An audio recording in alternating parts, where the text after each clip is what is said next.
Greetings, Inquisitors. Hope you're all having a wonderful day today. Got some interesting Grand Arena stuff to go through today. I did end up losing that battle on my main account. I thought I had pretty good banners, thought I had a pretty good setup. We got a full clear, but he got more banners than us and cleared us out, so we ended up with a loss over on the main account after the last one. So that wasn't great, but I do believe we're on track to get Kyber with both accounts. As long as we do pretty much anything, I think we'll be in good shape to get Kyber. That's the goal. I've talked before about doing well in Grand Arena, and I've said, for people who are new to the game and they're just building their first account and haven't even, got that much experience with the game yet, the idea of winning enough matchups and completing enough feats just to get that Kyber is really as good as you can want to do in Grand Arena. So that's that. Hopefully we can get that on both accounts. I've seen a lot of people coming into the chat on the Discord over the last few days saying that they've already locked in their Kyber for this season. So that's great. I really respect that a lot. I love that people are getting good placement, and hope that anybody who's coming into the channel and coming into the Discord is learning things that will help them also place better in Grand Arena. I said the other day in chat, there's only two kinds of Inquisitors. There's the ones that are getting Kyber and the ones that are going to get Kyber real soon. I feel like that's the case. Learn a lot, go back in armed with your new knowledge, and take out your opponents on the next round. So we got the Farm Your Mods public service announcement here to start the day. But then I do want to start out this stream with a question. And we don't have too many people in here yet, so maybe I need a different question from chat first, because I actually prepared to answer one of the good questions. Oh, I know, I can answer a different question. So somebody had asked me a while back what my kind of like the long-term plan with the Darth Loquitur account. What is it that I'm planning to do? And that's a pretty complicated question to answer when you're only at 700,000 galactic power. So the idea is I wanted to play around with early troopers, and if we work on these troopers and relic them up, then that's part of the requirements for the Sith Eternal Emperor. So most likely what I'm going to do is stabilize with 5 or 6 teams, maybe more teams. I don't know. We're still figuring that out. But we're going to stabilize with a base of teams. Then we're going to work our way toward the Sith Eternal Emperor. I've said I'm farming the Queel node, and that's because the Queel node is also the node for the TIE bomber. And that, as most people will know, is one of the requirements for the Sith Eternal Emperor. So if we're going to be working on Piet and Queel, or let's say that bomber, they're still single shard farms, so those are the longest farms. So we have to start those first, and that's why I'm committed to those 2 nodes for as long as it takes. And it may take a total of 5 or 6 months. I've been working on Piet for a couple weeks now, but it may take 5 or 6 months before we finally get to the point where we've got those shards farmed out. So it's not like C is just around the corner. Especially with those long farms that are single shards. And I don't do node refreshes. Those 25 gem node refreshes, I always feel like if I wanted to farm another node and spend the energy, I'll just pick another character that I want and farm that node without spending the 25. And it does take longer to get these characters to 7 stars, but again, it's going to be that long before I can relic that many characters anyway, and longer, so I don't mind. And then sometime, 2 or 3 months from now, if things are going well, we'll have to start Krennic. We've got Royal Guard already at 7 stars. I had so many shards for him. I had like 90 extra shards for him recently, so I went ahead and put him at 7 stars just so I could collect up all the extra shards that I'm getting. Because he drops quite frequently from the Bronzium packs in the store that you get for free. And I want to be able to use those character shards. So in that regard, I'm already working on the characters that I need to work on. We'll get Palpatine unlocked. And then I'm going to try a trick with Phoenix. I'm going to try something unique with Phoenix to get Thrawn unlocked. But by the time you say, what are you going to do after Sith Eternal Emperor? Man, I don't know. By then, there may be a new galactic legend out that's looking really appealing. There may be, more of the Mandalorian stuff that's coming out where I say, okay, well, I've had to work on Queel, and he's one of the hardest ones to work on anyway, so maybe then we farm up the other Mandalorian characters and have to work on that faction for something else that's come out in the game that's really good. So it's kind of a cop-out answer, but the truth is, I don't know. It's going to take long enough to get my first galactic legend that by then I just have to think about what's come out in the game between now and then, and that will kind of determine the direction for the account. It's really not easy to predict. All right. I feel like Grand Arena is much more fun, but Squad Arena has much better rewards. Yeah, Grand Arena is a fun game mode. People complain about the rewards, and I think the rewards are okay. You get enough stuff out of there that it's worth your time to try to do well in Grand Arena. There's no game mode in here that just gives you tons of loot. That's not the style of Star Wars Galaxy of Heroes. They give you little tiny bits at a time. But if you look at my advice for Grand Arena, I always say build one really big defensive team and one really big offensive team. And the idea is one of those teams, whether it's your offense or your defense, is your arena team. So by trying to build an account that's going to do well in Grand Arena, you're already building a team that should be able to place well in Squad. So they're not mutually exclusive. You want to be able to participate in both. So what are good offensive teams for Grand Arena? Offensive teams for Grand Arena are ones that you have to control or that the player has an advantage by controlling. Darth Vader, for example, is going to be much better in your hands than it is in AI. Clones are another example, the clone troopers. 501st, being able to pick their skills and pick their targets gives you a huge advantage in offense over defense.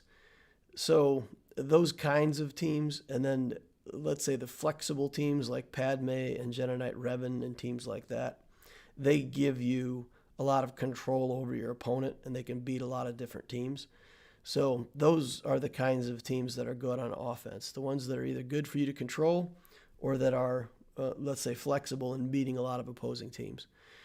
The troopers, for example, if you put troopers on defense, they're going to lose very easily because they all pick the wrong skills right off the bat. But used as an offensive team where you're in control of the skills, they do pretty well. Good to see so many people here for the new holocron. Yeah. Thank you, Griff. Appreciate that. Hey, and we do have super chats and super stickers going now if anybody wants to make use of that stuff. We got a couple last time. I would love to say we got them for a good reason, but we got them because I was messing up the stream and people were trying to get my attention. So I don't know, the people learn from everything, so maybe I've learned to mess up my stream to get a super chat. Any predictions for the next Galactic Legend? Yeah, I think they're going to have to pick 2 Galactic Legends out of the Mandalorian Season 2. And I think Bo-Katan would be a great Galactic Legend. I would love to see that, but I think, in game sense, if they put her as a Galactic Legend and Mandalorian not as a Galactic Legend, I feel like, people would get upset that was the wrong order. I'd love to see Boba Fett as a Galactic Legend. I think they might do that. I like Moff Gideon. I like him as the character he is now. I don't like Moff Gideon as a Galactic Legend. So if they put out a second Moff Gideon and made him a Galactic Legend, I would think that's kind of overkill because he wasn't really Galactic Legend material in Season 2. At least that's my opinion. A lot of people think they're going to revisit some stuff with the old story with Anakin turning into Vader, or some people speculate that there's going to be Galactic Legend Kenobi to go along with that, so kind of a Kenobi and the fallen Anakin. There's a lot of predictions. I think the next round after that, because we've got this Ahsoka series coming out, I think Ahsoka and Thrawn, obviously Thrawn's going to be back. He was already a plotline in Mandalorian too, so I think those might be the next 2. But that's a long way off. That's like a year off from now, probably, before they could issue those characters. So I feel like there's got to be something in between, and maybe it is something like The Mandalorian season 2, or like the old duel between Kenobi and Anakin. That certainly would be a crowd pleaser. I think a lot of people would be happy with another Kenobi, for instance. All right. $20 a month or so for my account, for Darth Loquitur account. Yeah, I'm doing $20 a month. So basically, in my opinion, it's entertainment for me. It's like going to a movie. Somebody's paying people salaries to develop the game. They want to make money to keep making content. So I don't feel bad about giving them $20 a month. I guess there's a name for an account like that instead of a whale or a dolphin. I guess it's called a minnow account. But the $20 is just kind of my way of saying, hey, it's worth something to me to play the game. And then with those 2,800 crystals, I do Cantina refreshes so that I can get my signal data and still build Cantina characters. So that's pretty much directly how I use it. I don't, spend $20 on gear. I haven't bought any packs with it. I've just used the crystals strictly for refreshes. Yep, we got half the people in the channel have used their lightsabers. We need some more lightsabers out there. Take them out. That little hand with the thumb sticking up, cut it in half, smash it, crush it, zap it, whatever you got to do. Honestly, I don't feel season 2 of The Mandalorian was a galactic legend worthy yet. Yeah, like I said about Moff Gideon, I'm not sure.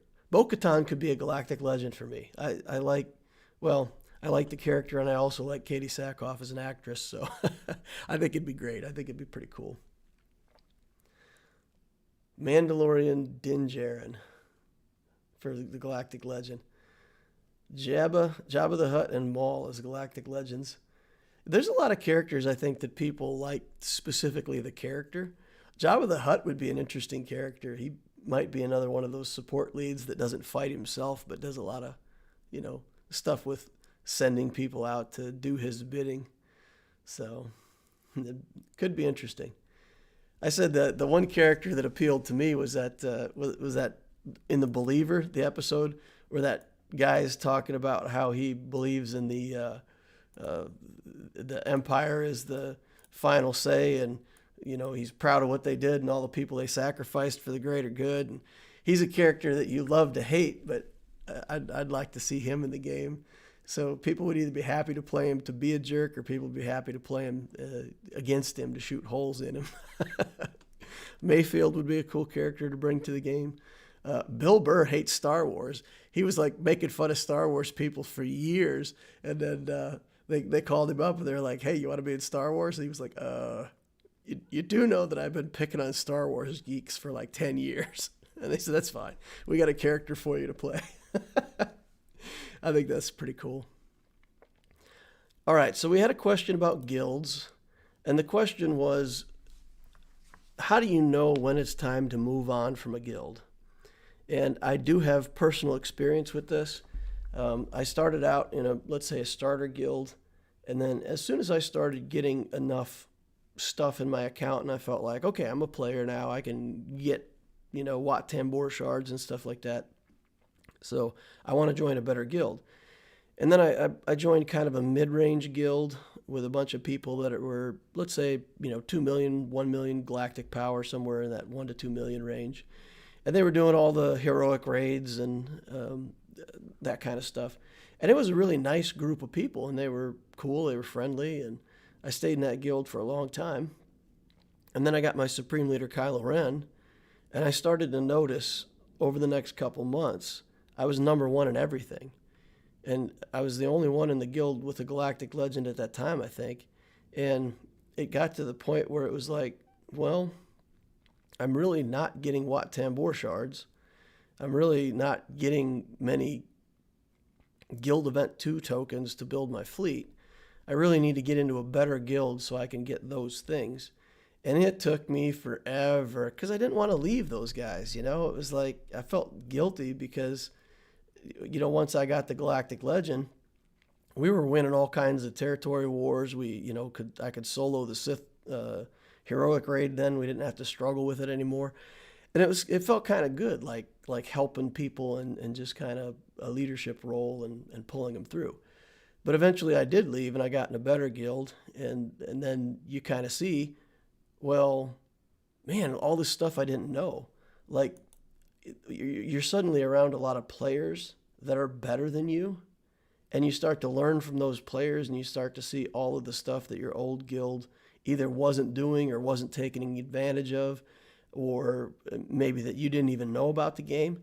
And, you join the Discord and you get in there with a bunch of guys who have been playing for 4 or 5 years, and you're like, man, there's a lot to learn here, right?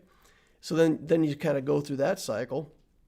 And I can imagine that if it went long enough and, maybe I got to 6 million galactic power in my account and 4 galactic legends, then maybe I would outgrow this guild too at some point. And then I'd say, well, I'm not getting enough Kiadi Mundi shards. I got to move on. So when you talk about a guild, let's just say, let's try to balance this, right? So you want something from your guild, and your guild wants something from you. So what you want to win a territory war. You want guild event tokens 1 and 2 from the battles. You want specific shards. You want to get the negotiator. You want to get Wat Tambor. Maybe you want to get Rebel Officer Leia Organa. Who knows? But you want something, right? You want the heroic raids to be frequent. You want everybody getting their 600 tickets a day. You don't want messing around, taking 10 days between raids. And generally, like I said, you do, having experienced that myself, you want to commit to a more experienced group of players. You don't want to be the person in the room who knows the most. You want to be the person in the room that can learn from half of the people that are in the room, and still have some people to help maybe if that's what you like to do. But you definitely want to be among more experienced players if you want to learn more about the game. The guild, in return for that, they want participation. They want you to get your tickets every day. When you do a territory battle, they expect some kind of contribution. They don't want you to go in there, throw 2 characters into one of the event things, and then just deploy your characters and walk away. They want you to do your battles, get your points, score for the guild. They want a contribution of some sort. They also want specific shards, and if you want Wat Tambor, they want to get 37.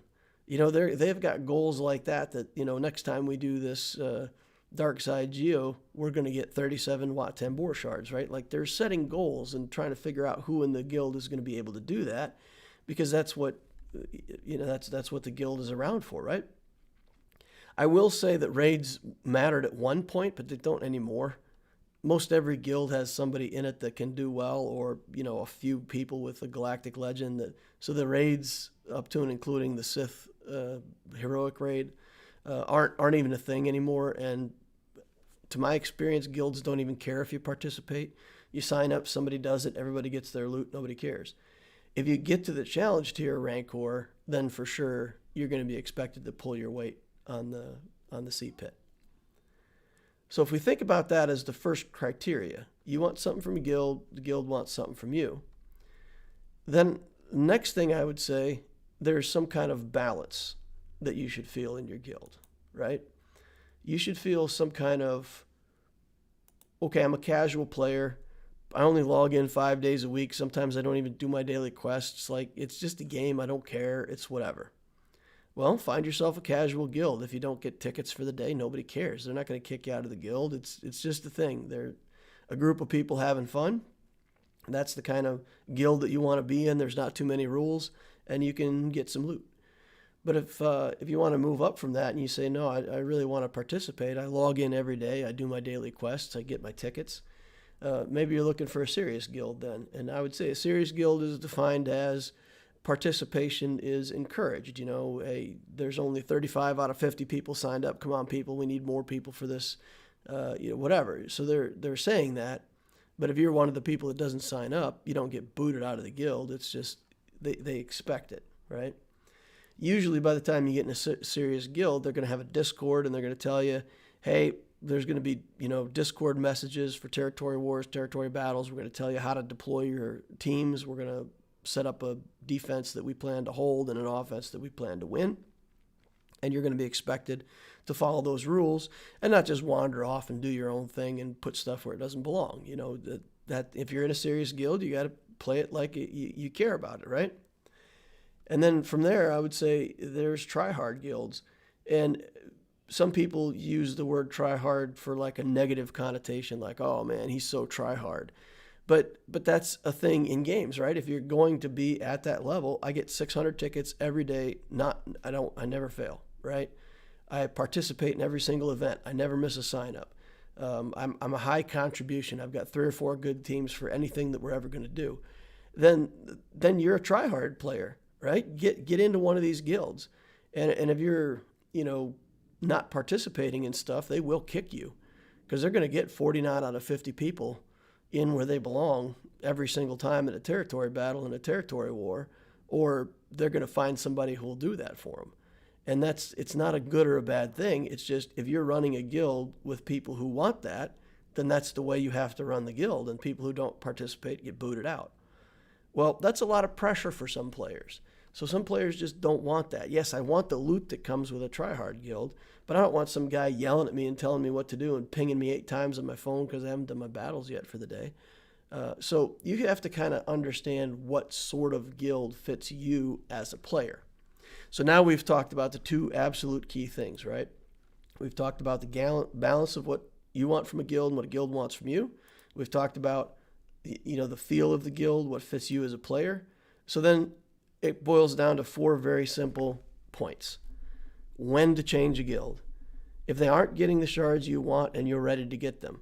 If you're ready to get Watt shards and you think you can do decent participation in the Dark Side Geo, sign up for that. Find you a guild that can do that and that will take you and meet their requirements. And if you're a very low-level player, you got to be a pretty try-hard player to get into a guild that's going to be reliably getting a lot of Watt Tambor shards.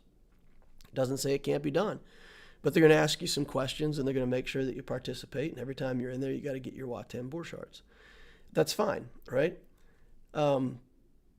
If you're in the guild and you're in a guild you like and you're pushing the guild leader and you're like, hey man, let's do Geo this time. And they're saying, nah, we're not ready for Geo. We can't get enough stars on that. People are going to be unhappy. You got to go. You got to go. If that guild doesn't fit you anymore, you got to go. And ultimately, the reason why I ended up changing my guild was around the currency for fleets. My guild just wasn't doing enough events that got the guild event token 2, and I wasn't making good currency to get my negotiator and malevolence up and running. So that, in the end, was motivation for me to change my guild. The second thing is if you're getting annoyed by people that aren't participating.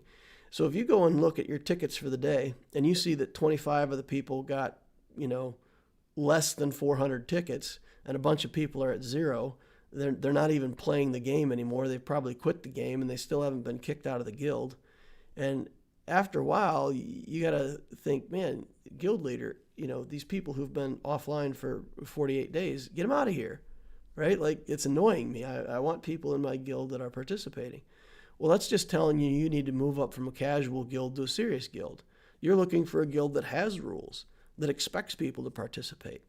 So if you're noticing that people are making a real low contribution and it's annoying you, find a guild that has rules and do that and participate, and you'll be happier. And you'll get more loot, right? You'll get better rewards for being in a better guild. The third thing, if you're ready to try harder. So at some point, if you say, well, I'm not sure I'm ready for all this stuff, but if I can just get myself next to some people who really know what's going on, maybe they could just give me some direct advice from my account on the next 1 or 2 things to build so that I can contribute in Geo, and just be honest with the guild leader or whoever's recruiting and just say, look, I'm a good player. I'm going to stick with the game for a long time. I've got pretty good teams. I'll take advice. I'll listen to what you guys have to say. Next few things I build, I'll build for the guild. Just tell me what you need. And that can get you in the door sometimes with a lot better guild than you have qualifications to join up for. But you got to mean it, you got to be serious, and you got to let people tell you what to do for a little while and build a couple teams that they feel like they want for the guild. Okay? Number 4, at some point, if you realize that you're carrying other people, if you're constantly first and second in every raid, I'm not sure that you want to be doing that. If you're first and second in every raid, that probably means that you're getting pretty low rewards for territory wars and territory battles because there's a lot of people in the guild that are weaker than you. It doesn't mean that it's bad to place first or second in a raid. It means that like the guild I'm in now, there's probably 15 people that could solo the Sith raid. I may get third place in it one time, but it's not because other people can't do it, right? So that's kind of a gauge. Once you've outgrown everybody, you may need to move on. And the last reason, and I didn't put it on here because I think it's really obvious, if you don't like the people in the guild, just leave. Even if there's just like those two annoying people that, you know, the guild leadership won't deal with, maybe that's your signal that it's time to move on as well.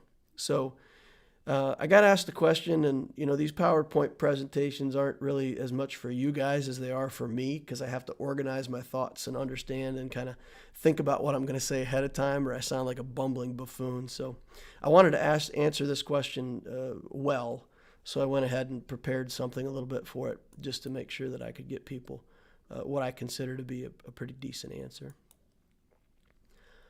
Okay, so let's go take a look at chat. I've been talking a long time without reading too much chat, so I better check over here. Join a guild that uses discords. Yeah, that's usually a sign that the guild's gotten serious enough if they got Discord. If they have 3 channels and call it a server, find a new one. Join a guild where people talk and just not tell you what to do every time. That's good. One final note to be aware of: alliances versus standalone guilds. Some alliances are good and some are not. Don't rush into a guild. Yes, I think with regards to alliances and guilds and stuff like that, if you do find yourself in a situation that's not comfortable for you, just change guilds again. I mean, to my knowledge, there's nothing in the game that can force you to be in a guild that you don't want. So.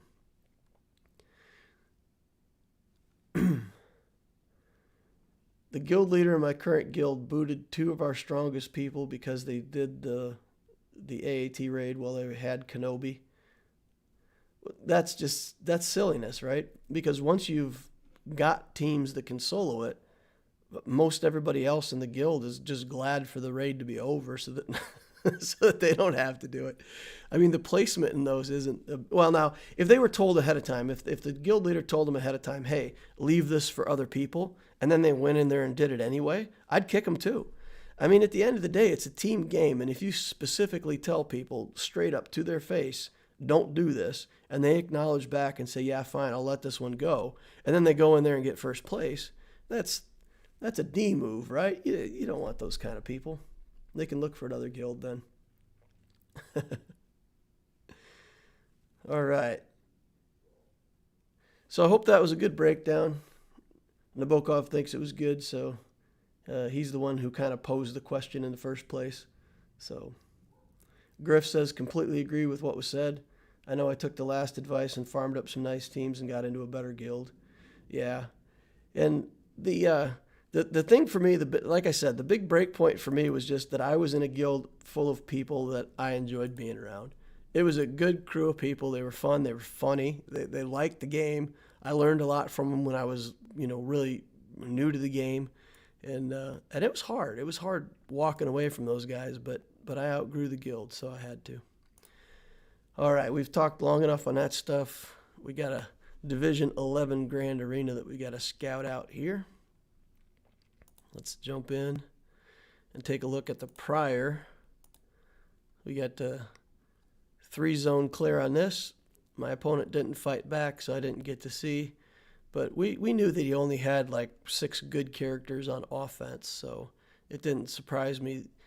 I expected a win on this one, so it surprised me that he didn't fight back. But we got the victory, so that's good. So that means out of the 11 rounds that have gone by so far, I've won 10 and lost 1. So that's pretty good for this little account. And then we've got a tough matchup here at the end with Detloff. Look at his stats. This is an interesting account. So I want you guys to kind of take a look at how this account is put together. And I think there's going to be some things for us to see. All right. So if you look at his stats, he's got 220 in ships and 570 in characters. So not much fleet, tons in characters. If you look at his fleet inventory, he's got GOs, and then a couple ships, and then nothing, right? So he's only put effort into a few ships that he really wants, and he's not starting up anything that he didn't want to start up. These are given to you at the beginning of the game, right? But if you look at this, he doesn't even have enough ships to unlock the materials challenge as far as I can tell. So on one hand, he's really conserving on ships. On the other hand, he's not farming Zetas. If we go over here and look at the account, Darth Revan, Jedi Knight Revan, let me find her in here. Darth Traya, 6 stars. So this is some kind of horde account where this guy came into the game and he played for a long time now, building up the characters to get the Revans and get the Traya from raids and stuff like that. Look at this Wampa, 7-star Wampa already. Enfys Nest, 7-star Enfys Nest. So again, I don't know exactly what he's been doing with this account, but he's been sitting under 600,000 galactic power for a long time. Now he blew it up to 800. So pretty much he joined this Grand Arena round and went from 0 to everything in one hit, and he's going to play Grand Arena 10 on the next round. So this account is not something that I feel I can compete with. I do have him beat on mods. I've got a lot more speed than he does, but the quality of his characters, the amount of Zetas that he's gotten for, let's say, sitting at a low level for a long time, I don't think that's something that we're going to overcome. So looking to me like a 10-2 for this season, boys, but we'll see how this works out. Okay. You had to be level 85 before the round started. Yeah, you have to be 85 before the week started.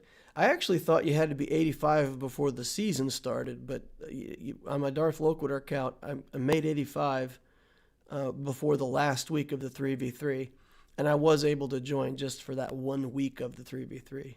Next week, there's no Grand Arena, so if you can't join next week, don't panic. Next week is not a Grand Arena week if they follow the usual pattern.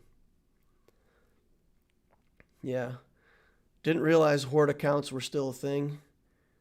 Yeah, there's always going to be people that try to take advantage of the game in some way. So, again, whenever you see this stuff, I always think, this is a person's second or third account. This is something that they're messing around with on the side that they don't take seriously. Or that they will take seriously someday. So on defense, well, anyway, let's show what I did with my defenses. Geos, standard, we're doing what we always do. What I did here was I put the bounty hunter team with a couple other characters, just enough to make it not a free win. And then on the back wall, we put complete garbage. And the reason I did that, we have to save enough offense to beat 2 really good teams. So we have to have our Jedi, we have to have our Vader, and we have to have our troopers if we want to have a chance at beating this team. So this is going to be a tough fight for my troopers because the brute is going to be relic level brute, and the counterattack I don't have any way to stop. So he's going to counterattack into my stormtrooper and probably kill my stormtrooper within the first 2 hits. And from there on out, if I can't start getting kills and picking this team off very quickly, the brute's just going to kill me with counterattacks every time I go in with my snowtroopers area effect. And I have to do the snowtroopers area effect because otherwise I can't beat the Geos. Against this team, this is a Darth Traya team. This 71,000 galactic power, Wampa and Nest. So with Nest in here, even at a relatively low level, we have to bring in enough damage to make sure that we can kill this Nest. Now, luckily, it's not massive tenacity on this Nest. I think we can Vader this, and I have to Vader it with the Sith Trooper. So if I Vader it with the Sith Trooper, he's going to be taking damage every time he assists out of turn. So I don't know if maybe I should take the Jedi in here and see what work I can get done with my Jedi, and then maybe finish it up if I have to with another team. But I almost feel like I can't even bring my Vader in here because the gimmick with the Sith Trooper, or maybe I'll just bring in a small Vader team. I don't know. But Traya will eat the Sith Trooper alive if I bring in my normal team because of his assists. This can't. Oh wait. She doesn't have the Zeta. Is it take the Zeta on the leadership to do that, right? Yeah, no Zeta on Traya. Somebody in the chat just said it. Yeah. All right. So if she doesn't have the Zeta, then yeah, we could bring Vader in here with a crew of people and take that out, and then save the Jedi for the back wall here, and maybe we can clean up the back wall, or maybe we have to clean up the Geos with the Jedi. I don't know. This is going to be a dicey one. Yeah. All right, so I think people are having some problems with their lightsabers. I've still only got about half the people who've used their lightsaber to kill that like button. Please, Inquisitors, we've gone over this. The holocron just does not work correctly unless we get more of those like buttons destroyed. That's what activates the holocron to the fullest and best extent. Use the troopers on Traya and the Vader on Geos. My Vader is only gear 12. I don't think there's any way that Vader takes out these Geos. He doesn't have the Zeta that pulls the spy out of stealth, so I can't call the spy early. Vader just does not have the tools for the job to be able to deal with this team.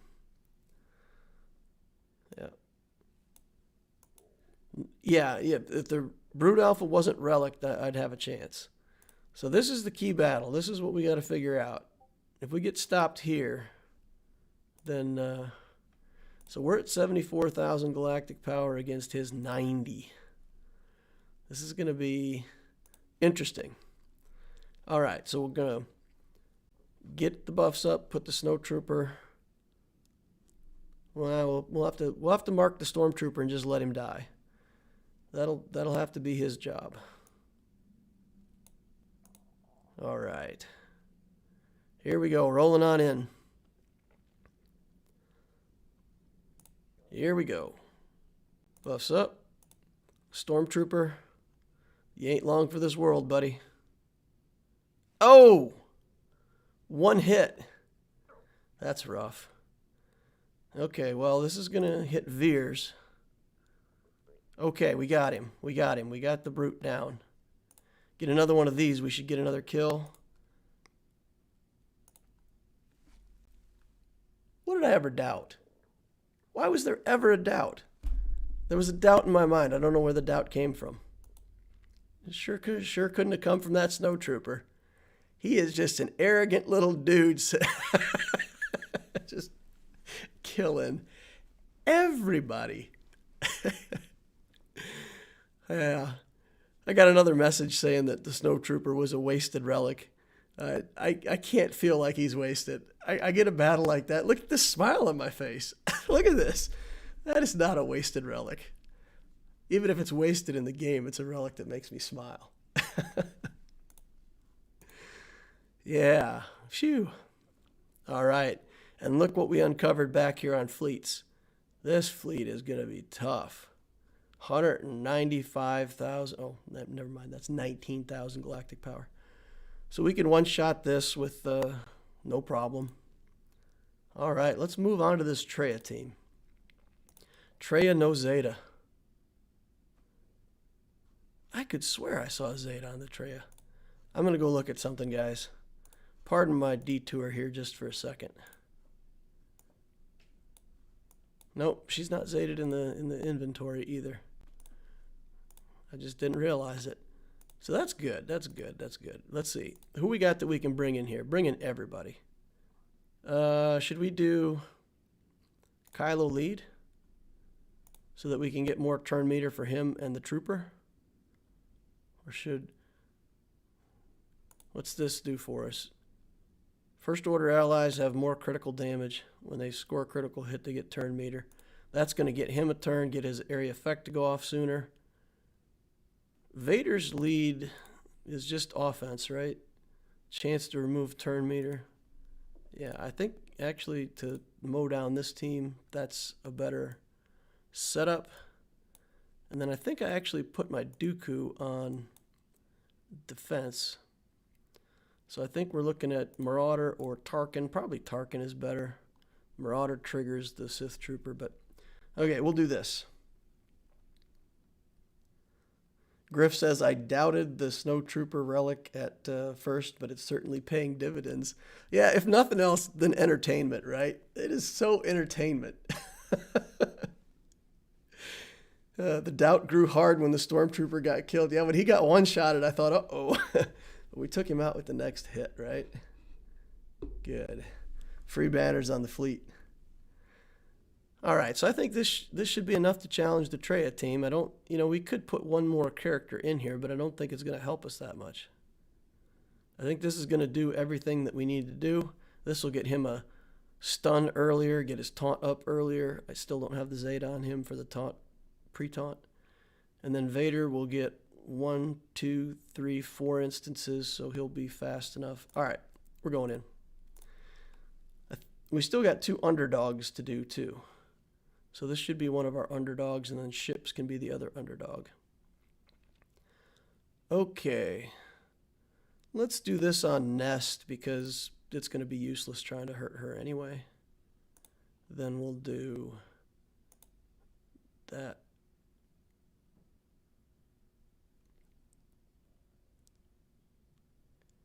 Oh man. Isolate? Really? Okay. Not according to plan. Now I'm not going to get my assists. Should have done the Merciless Massacre first. Dang it. Dang it, dang it, dang it, dang it, dang it. I was trying to be cute. It's not going to work out for me. All right, get into Merciless. Let's call him first. Get back there. Over here. More debuffs. Let's see if this kills Wampa. Doesn't even hurt him. Not even a scratch. All right, get over here, work on Trey a little bit. Do some damage. We got to get the taunt back up on this Kylo. There we go. All right, working on Traya. All right, now Nest is able to be hit once. Let's just do this on everybody. All right, stun the Wampa. See what we can do here with Traya. Let's do Merciless again. Get some debuffs going.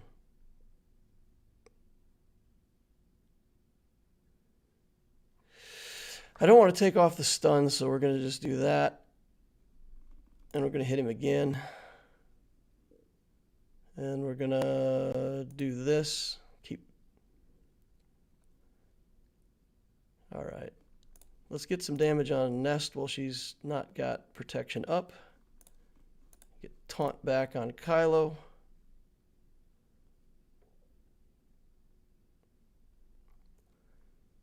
And let's hit Nest again while she's got no protection up. All right, all right, all right. Should have done the Merciless Massacre first. Okay. So we can come in here with Jedi. And we do have to underdog this. Because if we don't underdog this, we're not going to get our underdog. So if we bring in 4 Jedi, we can switch back and forth between Wampa, and then eventually we should be able to get the healing immunity on him. They got a lot of work to do to get rid of our protection up early.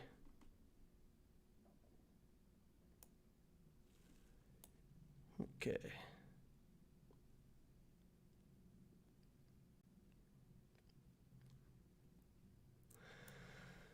Yeah, the Wampa and the Nest are just really high quality characters. I mean, I don't have something that deals with that high quality of a character this early in the game. Let's just do this. All right. Now let's see if we can get healing immunity on him. Stun first. No, he's got too much turn meter. Let's do this. Spread around these buffs. And see if we can just muscle him down. Now stun. Now big hit. All right. All right. There we go. Another zone cleared. There it is. I would love to take a moment to savor it, but it just goes away. It's just here and gone. Okay. So what's he got? Holy cats and rabbits. Dude's still playing defense on the back wall. I got nothing. My tank, the tank is out of gas. All right, here's what we're going to do, though. Yeah. Here we go. Here we go. Oh, man. I expected better out of Ugnaught. Famous for so much armor. Famous for his armor. Got one shot by Anakin. All right, we changed venues. No, come on. Defeat. What we're doing here, guys, do you know what we're doing? We're making the opponent feel good, right? Because he's gonna look at his defense, and he's gonna see that he got 5 holds with his Padme team, and he's gonna be like, yeah, well, my other 2 teams lost, but I dunked that dude on the back zone. That's right. That's right. Make him feel good. Make him feel good. Because we got to bring smiles to other people in the game. Can't just be us that's smiling at that snowtrooper. All right. There we go. Four holds with his team on the back wall. He done good. 1, 2, 3. No reinforcements. That should be the other underdog battle. Needed cup.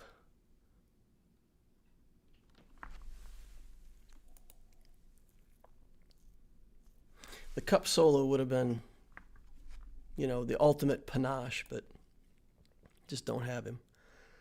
Don't have the resources. Let's overkill. Yeah. Dodged. What? I should have overkilled him. All right. Take him out. 64 banners. Good stuff.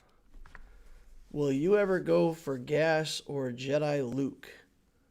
On this account or on my main account? So the answer is yes. I mean, Jedi Luke is... Jedi Knight Luke is an awesome character. Gas is an awesome character. But if you take Jedi Luke, that requires Wampa and Hermit Yoda, and then General Skywalker. All 3 of those require the guild event token currency. So that stuff's all a ways off for me. I'm not thinking about any of that stuff yet. But like I've said before, I think about the journey characters much more differently than other people do. I'm trying to build good teams, and if I need a journey character for it, I'll build it. But if I don't need a journey character for it, I'm not going to...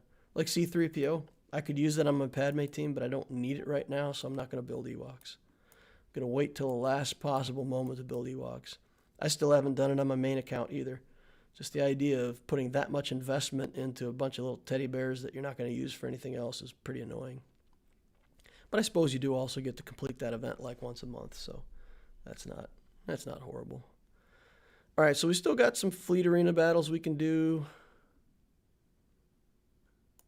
This one we're going to miss out on just because we didn't have enough stuff. So, yeah, I think the fleet one is all we can do, and we don't have 3 Sith ships. We don't have any of these guys. So we've done all the quests we can do. We'll get this one, knocked out in the next couple days. We'll finish out 8 more fleet battles and get that. Where will that put us overall? Well, we're Kyber, so that's good. We'll see where we end up.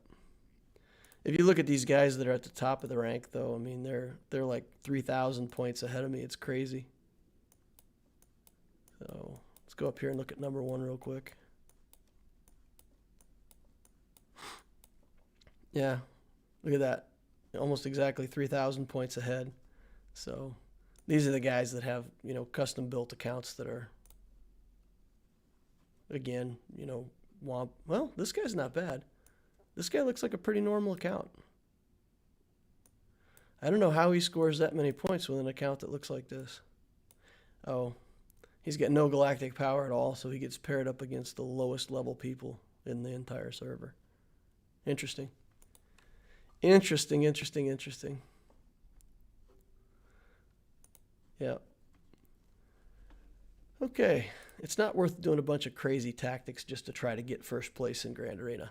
I like fighting in Grand Arena. I like doing well. I like getting Kyber, but man, I'm not willing to wait for 9 months before I enter Division 11.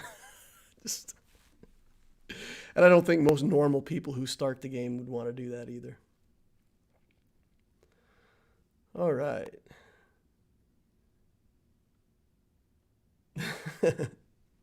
Has Conquest finished for you?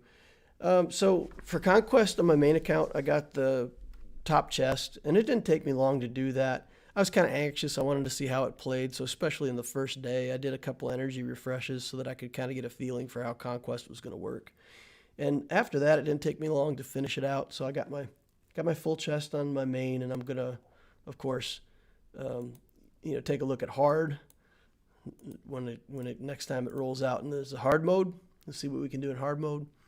And for the Loquitur account, I got number 3. 3. So we'll just take a look real quick. So I did manage to open up Sector 3. I finally got past this last team here that was stopping me for a long time. And then on the Mandalorian, they've got this thing with this boxed in where you hit the box in order to lose the damage over times. So I played the Geo against him, and I do like 2 or 3 turns with the Geos, and then I just have everybody attack the box, and since they all attack, it cleaned all of the debuffs off of everybody. So it was a pretty slick way to be able to beat this Sector 2 with Geos. So after that, then it wasn't too much trouble. I finished out my good guys, win 35 battles with light side units, and so once I did that, then we got on to chest number 3 here. So it's 185 to the next prize pack. I could maybe pick up a few more like tokens before it ends, but I'm not going to get here, and I'm certainly not going to get to 225. So that's how that shakes out. And then over here, just to show you all I'm not full of beans. Max reward. So we got the red one.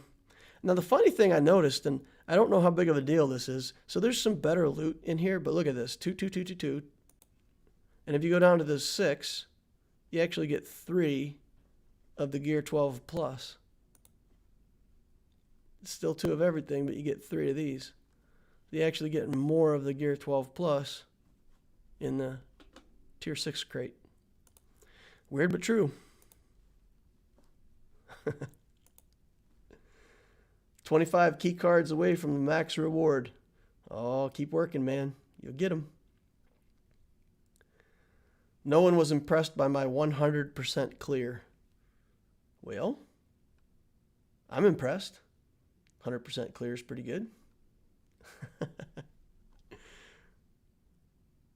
All right. Anybody else got some questions? Those are full pieces. There are some full pieces that are over here. in the rewards chest. So if you look at the rewards chest, you could get... Oh no, there's no full pieces in here. This is all just parts. If you can get a full piece, it'll actually show you the full piece as a possible reward. Yeah, so this is all just gear parts. I hope it's not just one, because that means you're only going to get one, 15 of something off of here. I hope that each chest gives you like, a couple of these at least. 20 Razor Crest shards. Do you prefer the relic mats or more gear? So if we go out here and look at the store or the Conquest shipment shop, there's some character shards in there up here, and there's also like a premium gear right here. And these cost 15 of these little data chips per item. There's a Mark V droid collar there, which, as you all know, that's the thing that you constantly got to shop for out of the guild store, because this is not a farmable piece of gear, right? You gotta buy those somewhere. So is it a good thing to buy them here? Absolutely. Absolutely wonderful thing to buy them there. So there's 3 things you can do with your Conquest currency. The first thing is you could just save it up, wait till the next one comes around and see if there's some changes, or see if there's something in hard node for you if you want to do that. Second thing you could do, you could buy that stuff. And the third thing you can do, you can come in here and buy these gold pieces. Now, that piece we looked at, the Mark V droid collar, was 15 each, and these are only 12 each. So, to my farming sensibilities, these are actually slightly better of a deal. If you have all of these kind of parts that you need, or you want to farm them anyway for some reason, like bayonets, on my main account, I'm never going to buy a bayonet because I love farming this node. This is one of my favorite nodes, so I'm not going to buy that ever. I'll farm that. But like this visor down here, like if I needed some of these, I'd buy them out of here. I don't want to farm them. They're cheap, so I'd use my currency there. So buy that piece of gear out of the shipments, buy the gold gear if you need it, or just save your currency. They do allow you to bank up to 3,500, and for all those people who, the horde minions that like to hoard stuff till the very best thing to spend it on, you could build up a bank here in case they change things and give you something better in the future. I originally thought that we'd have to spend a lot more of that currency getting through the actual conquest itself. I thought that there'd be a lot more need to refresh stamina or to buy the boosts or whatever. And there really isn't. I mean, your stamina comes back fast enough that it's, as long as you've got, like literally on the Darth Loquitur account, I only have 2 good teams. I really wasn't playing a third team. And I never had an issue with the stamina. It goes at about the same rate as the energy, as long as you're swapping between the 2 teams. So I didn't really find that there was much need to use that unless you want to swap your discs. That's about the only thing that I saw that was a reason to use it. I never got a purple disc. I didn't see a purple disc on either one of my accounts. So those look pretty fun. I'm looking forward to trying to get one of those and try it out, but I didn't get the chance this time around. All right. From Discord, how good is each galactic legend compared to each other? And should you just get them in the order of quality? Supreme Leader Kylo Ren kind of primes you to get Rey by getting you a veteran Han that gets used with resistance, but you could just put it on the back burner and go for Jedi Master Luke. Yeah, those are all questions that I think people have to answer for themselves. So I went for Supreme Leader Kylo Ren first, and I got lucky. I mean, I started that before I knew that he was the best galactic legend in the game. In terms of being the most versatile, so SLKR works in raids. He's good enough to get you top in squad arena. He's good enough to get you holds on defense and grand arena if that's what you want to use him for. He clears 4 waves in everything that you have to offer in GOTB. So everything you would want a team to do, Supreme Leader Kylo Ren led First Order team will do that for you. So in terms of the most versatile, the one that you're going to be happiest with, sure, Supreme Leader Kylo Ren. And it turns out I really like his First Order fleet. I love it. I use it all the time.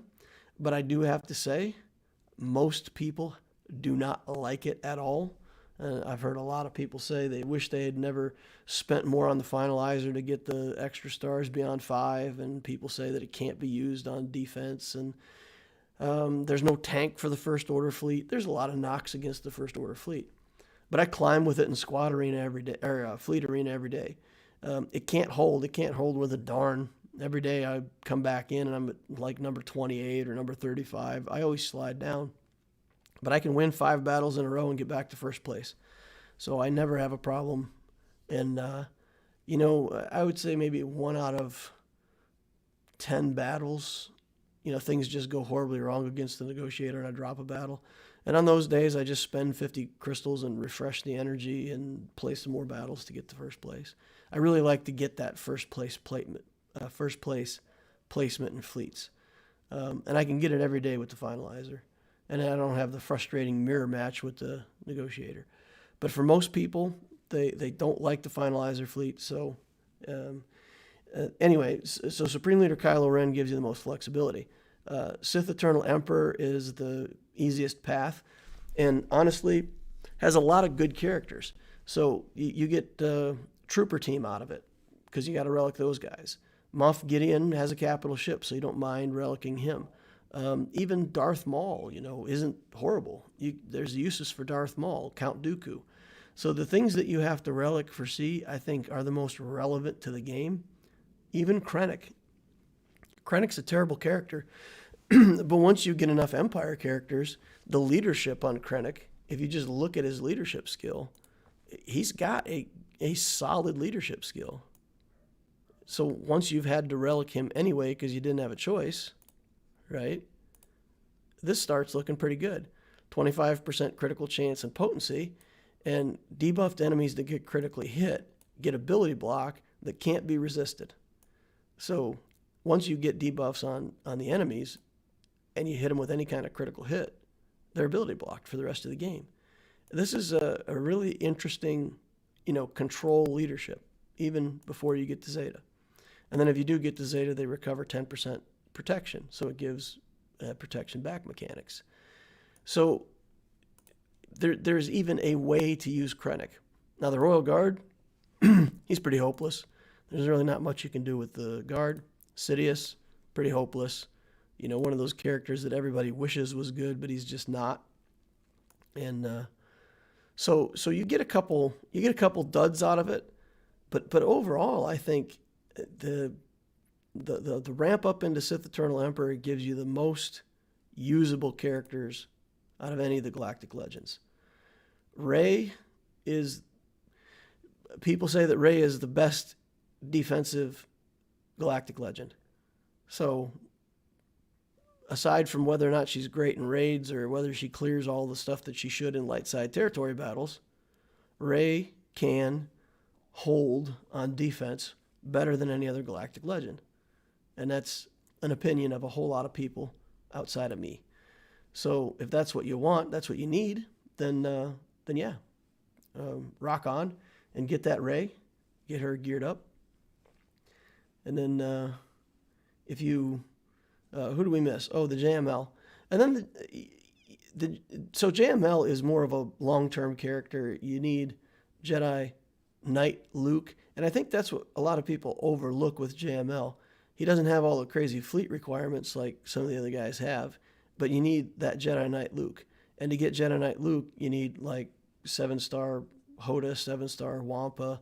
I think you need even Rebel Officer Leia Organa or something in there, somewhere in the mix to get either the JML or the JKL. So he is not an easy character in terms of requirements. And you also have to have C-3PO. So there is just a lot of stuff that's needed for this guy. So if you get all of these requirements met, then for sure he is a solid galactic legend to go for. But for most people, especially in the first year and a half of playing your account, you're probably not going to be able to meet all of these requirements to get Luke, to get the Jedi Knight Luke in the first place, let alone the Jedi Master Luke. So the answer to that is, if you can get this Jedi Knight Luke and you've got your C-3PO, he's an option for you. And he's a good galactic legend. So they're hard to rank in order and say which one should I go for first. If somebody says just generically every new player in the game, what would you suggest? Sith Eternal Emperor for the easiest route, Supreme Leader Kylo Ren for the best. Those are your choices. If you want the most flexible galactic legend in the game, First Order straight for Kylo. If you want to be able to build some teams and then work around those teams and get a galactic legend, then you build Sith Eternal. That's what I'm doing on the Loquitur account. We'll work toward that Sith Eternal Emperor because I want the troopers. I don't mind Thrawn, Emperor Palpatine. Like I said, there's a lot of those characters I don't mind building. Yep. Arnold actually uses Krennic Lead to counter a galactic legend. I didn't know that. That's cool, though. That's very cool. Again, those ability blocks are crazy because they can't be resisted. If you got high tenacity, and a lot of people with the Rey teams now are putting like a high tenacity Malak onto the Rey team just to mess with the counters, just to make sure that Vader can't do his thing. So against those teams, as soon as they get critically hit, they still get ability blocked, whether they like it or not, or have 200 tenacity. It doesn't matter. So I can see where that might work. It's interesting. It's very interesting. I like that. I'll have to go scout and see if I can find that video because I kind of want to watch that. All right. Well, let's get on in here and take a look at this Grand Arena on my main account here. We're very close to Kyber on this as well.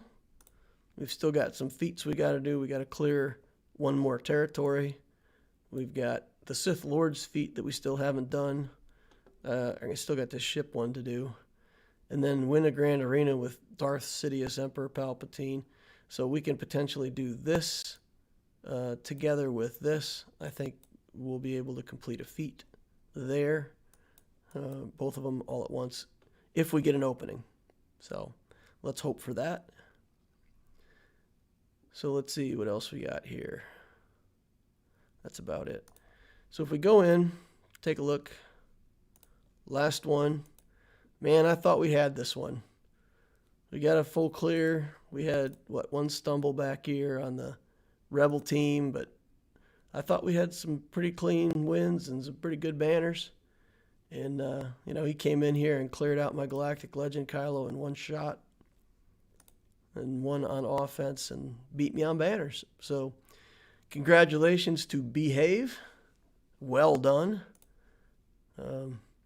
I'm just saying, I'm not going to pat my back too much, but if you beat me, that takes some doing. So good on you, man. Congratulations and well played. All right. So if we look at our next opponent, Adamski, we've got 1.4 in ships, 2.6. So I've got him by quite a bit on ships, and he's got me by a lot on characters. So that's the way that's going to work out. If we look at his ships first, he's got a lot of relic characters, so he's got a lot of good ships up here on relic level. Rebel fleet, the Galactic Republic fleet. He's got the Houndstooth, bunch of stuff here. If we look at his capital ships, he does not have the Negotiator or Malevolence yet. So he's got good stuff, but I imagine he's playing with these 4 capital ships: Chimera, Home One, Endurance, and Executrix. So he doesn't get cleanup stuff. If he misses a fleet battle, then he's stuck. So he's got to go 4 for 4 on his fleets, 2 defenses and 2 offenses that take what they need to take. And his account looks the opposite of mine. If you open my account, I have a ton of dark side, because I went for Kylo Ren first and Supreme Emperor now, and it's all bad guys. So his account, you open it up, it's all good guys. It's the opposite. But man, look at this. Jedi Master Luke Skywalker. Jedi Knight Luke 5s. Revan Vader. Just Jedi Training Rey. Commander Luke all built up. Just really a lot of stuff. Intimidating. Got a Traya over here. And then you go down and you think you're out of the relics because you start hitting these Gear 12 characters and the relics just keep going. There's more relics down here. More relics. So this guy has a ton of stuff. And one Galactic Legend. So we're going to play what we typically play. And we go with our Galactic Legend here. And I'm getting too predictable. I feel like people are probably scouting me and know what I'm going to play by now. So for the next Grand Arena, I really got to think about how to change some of this stuff up. We got to get a different pattern going. I did the Mon Mothma team and the Revan team here again. I put him in the penalty box for the second time. Fleets, same thing. And then I just copped out and put the Night Sisters and the Geos back here again. So if he saved his Jedi Master Luke for offense and he kills my Kylo, then, we might be looking at full clear versus full clear again. The next GAC is 3v3. For the past couple rounds, they've done 2 5v5s and then a 3v3 on the third month. Are you sure the next one is 3v3? Have they already announced it? Have they put out information on it already? Because I feel like it should be another 5v5 before we go back to the 3v3. I feel like we should have one more season of 5v5. All right, here we've got Mon Mothma. And we've got the Separatist droids, but led by Newt instead of Grievous. So that's interesting. And then over here we've got the Night Sisters. We've got a Darth Revan team that's kind of not too many relic characters yet. And then we've got a Padme team with this R2 over here. And R2 has just enough potency, and with his 10% sharing across everybody, his potency is going to be too much for me to try to take Nest in against this. So I'm not going to take Nest if they can beat my potency.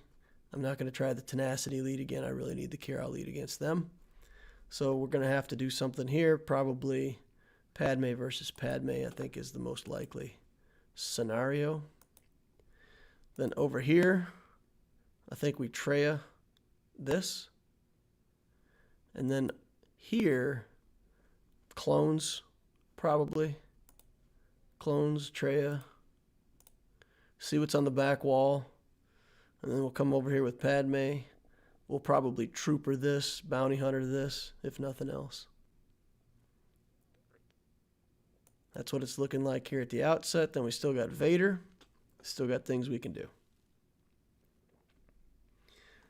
Yes, they have confirmed it. Oh, come on. They're going to do 3v3 every other month now? That makes me sad. I do not want 3v3 every other month. I like the 5v5. I don't mind the 3v3. I don't mind it. It's a fun little game mode, but I want my Grand Arenas to be 5v5 and practice for other stuff in the game. I don't... the 3v3 that's the only place they're using it is here. So it's like the only thing that you get to do 3v3 is 3v3 Grand Arena. So it's not helping you do anything else in the game. Don't know. Let me know. Let me know in chat. For people who watch this video later, catch up on the live stream, let me know. Let me know what you guys think about 3v3s, whether or not you like that. Get the comments going in these videos. All right, so if we do this, and then we do this with Sith, and we add in Palpatine and Sidious, that's 5 Sith Lords, right? That meets the definition of 5 Sith Lords, I'm pretty sure. Let's go look at our newsletter just to make sure. Okay. Nihilus, Sidious, Palpatine, Traya, Scion. They're all on the list. So this is 5 Sith Lords. It's also Palpatine and Sidious in the same battle. So in theory, if we can kill Mon Mothma with this team, we will complete 2 feats. If this team fails against Mon Mothma, we will lose our opportunity to complete those feats at all. But I think we can do it. I think Scion has what it takes. I think Treya's going to tear him to shreds with all the assists. So here we go. Bam. Put everybody in pain. Then let's see, who are we going to isolate? Let's isolate Chirrut. Just because we don't want all that crazy heal over time stuff. All right, give me all that. Gimme. Here we go, guys. Here we go. Zappy zappy. Gotta say it. All right, get over there. Area effect. Held by hatred. And then let's take a look at Wedge over here. I think Wedge needs to die. I think Biggs is next. Oh, 1 turn away from my annihilate. All right, let's zap him. Get him out of here. Okay.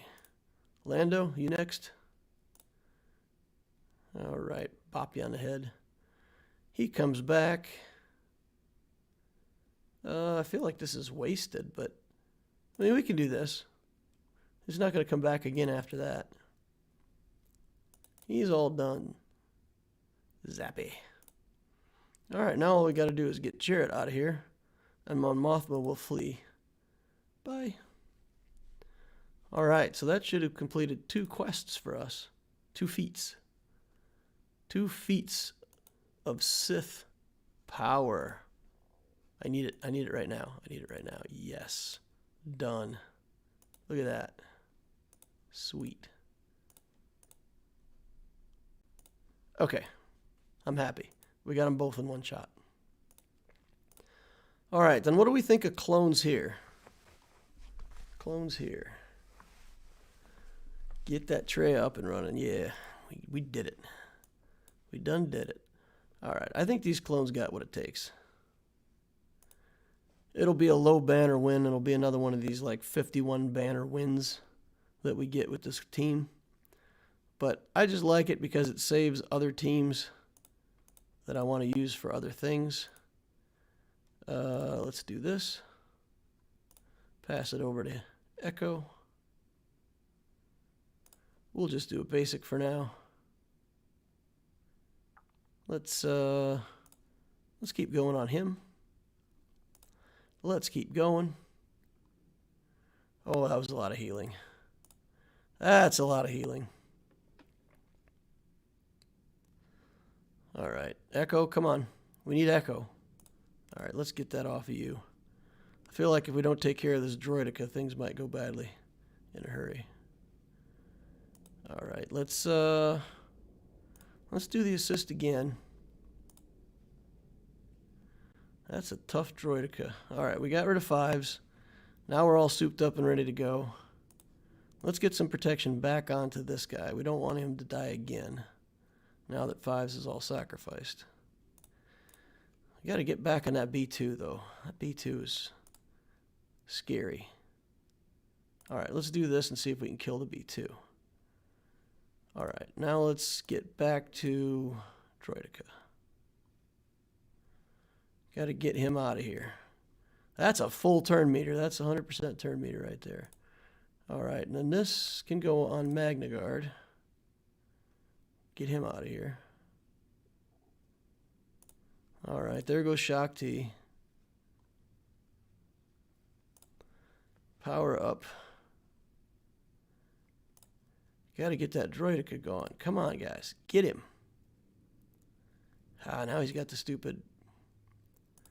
Clear him off. Come on, get the tower to clear him off. Get him. Dodged. More turns. I need more turns. I'll do this on Echo again. More turns. Pay the newts. All right. Yeah, we'll finish him off. Let's just get the turn meter. Work on him. Yeah, just finish it. We'll just finish it. All right. Nuke death number 1. Nuke death number 2. 50 banners. Called it. I thought it was going to be 51, but it is 50. He dodged like 6 times. He did. That was a very dodgy droideka. Very dodgy. All right, so front wall cleared. Feeling pretty good. Geos. We could do that with Nest. This is a Poggle, I think. It's a Poggle. These guys, man.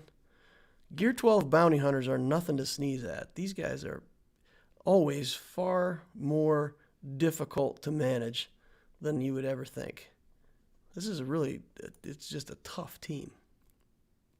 But I think whatever we got left over, we can deal with. I think the next big thing we got to do is try to get rid of this Padme team. So if we play Padme on Padme, the advantage that we can get with this is with our Barriss Offee. So if she loses life and then gains life, we can trigger more turns off of Anakin than the enemy can. We can be smart about when we use the big area effect to take the stealth off when R2-D2 does that. So I feel like we got a chance that the mirror match is going to go pretty well. We've got some stuff in the tank here still if we need to take another shot at them. So let's get this mirror match going.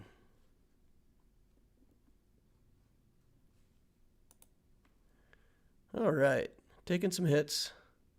We'll just do a basic, get some protection up. Just the most basic of stuff. Let's clear buffs.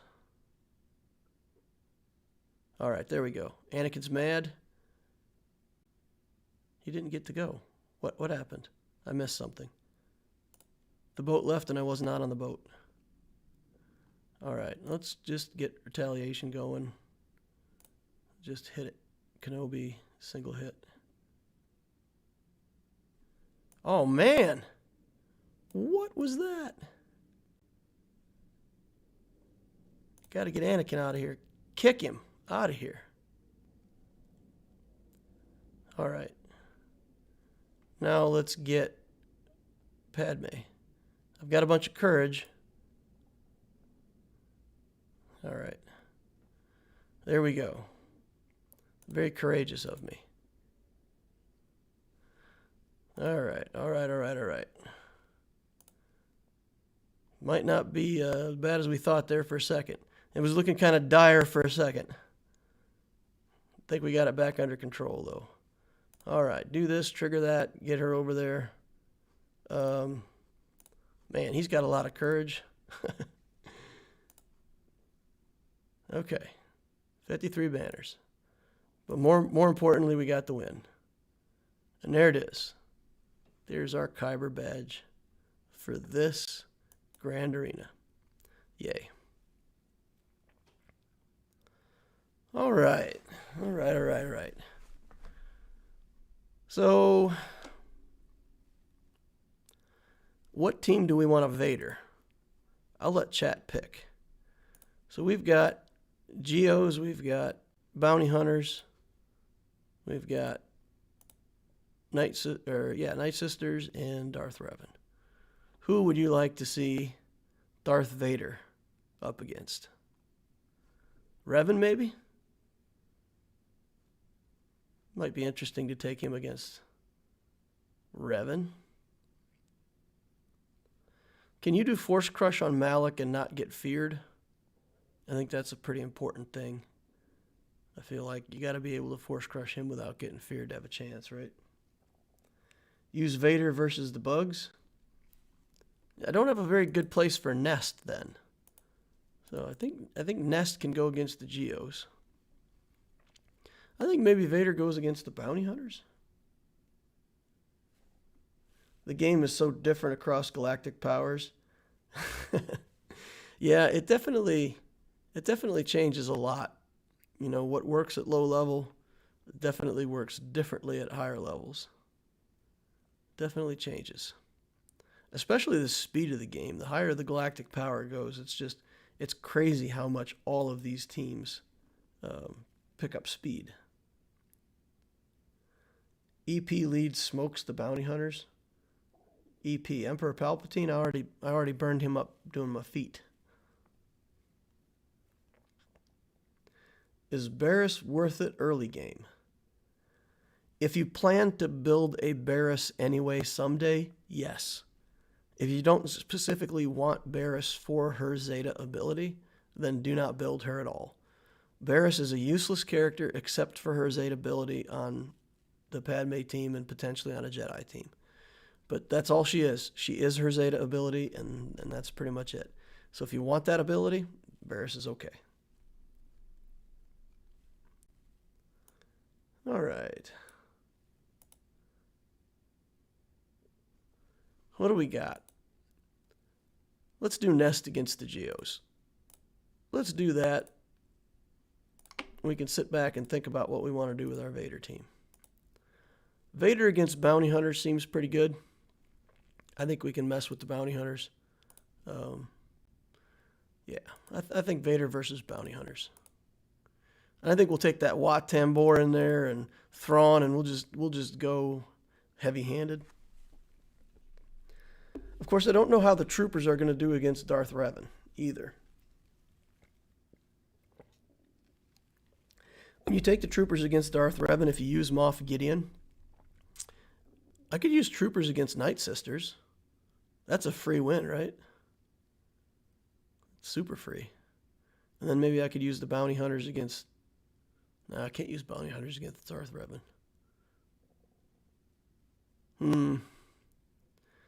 But if you use Bounty Hunters against Darth Revan, what happens, if you have Moff Gideon in there, Moff Gideon will go first, because you can get him really fast.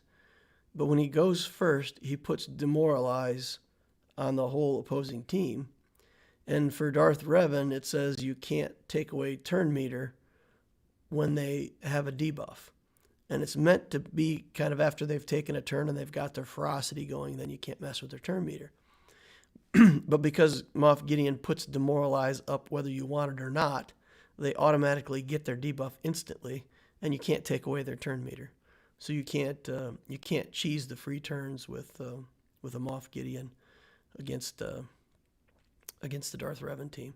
But I kind of want to try it because I think you can just pick good targets and not do area effects. If you do area effects, you'll get feared by Malak. And at the end, we may end up with just the troopers against Malak and may not even be able to close it out.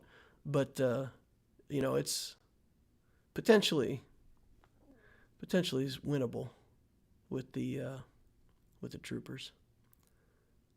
Maybe Darth Vader's just a better bet there. Maybe Darth Vader is just safer against Darth Revan. Because I could just get off a Merciless Massacre and probably take out Bastila, potentially also Darth Revan pretty quickly. But I need to know, so somebody needs to tell me from chat, if anybody knows, does Force Crush trigger Malak? Because Malak's taunt comes up when he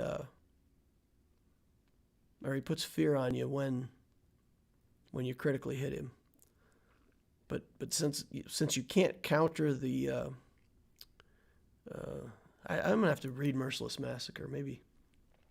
Maybe because of Merciless Massacre he won't get affected by it. Let me read. Yes, no. All right, split decision there. So let's read.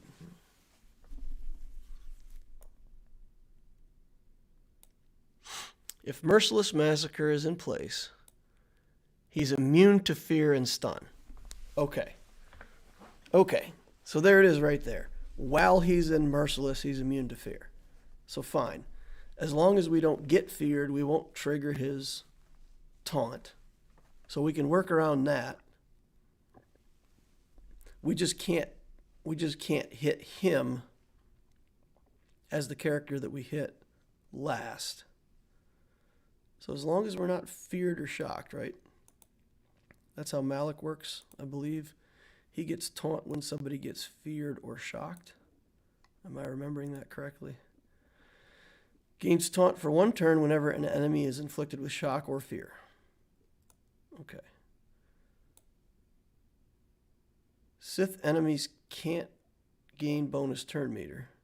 That's just Sith enemies, right? That doesn't affect my troopers. At the end of each turn, enemies who inflicted damage over time on Darth Malak or critically hit him are inflicted with 1 fear for 1 turn, which cannot be resisted or evaded. So, I've never done this combat with Vader. Force Crush can, as long as you're not in Merciless Massacre. In Merciless Massacre, he's immune to fear. Okay. I used Vader to solo the whole conquest and fought Malak like 20 times, and Vader never got feared. If Merciless Massacre is up, you don't have to worry about taunt, but you have to time out the hits. Still do Malak last. You can practice on Conquest. You Merciless, Force Crush, then throw the saber at Darth Revan and he's dead. Sith enemies mean everyone, right? No, I don't think so. I think it literally means enemies who are Sith. Otherwise, it would just say enemies. So it's just in the Revan versus Revan matchup. Cancels out. All right, so let's go in cold. Vader lead. Thrawn. We need tank to soak a hit just in case. To soak those life sucks that we're going to have coming out of Malak no matter what we do, right? And then who else do we need here? I'm blanking. Oh, Wat Tambor. We need Wat. We want to put him in.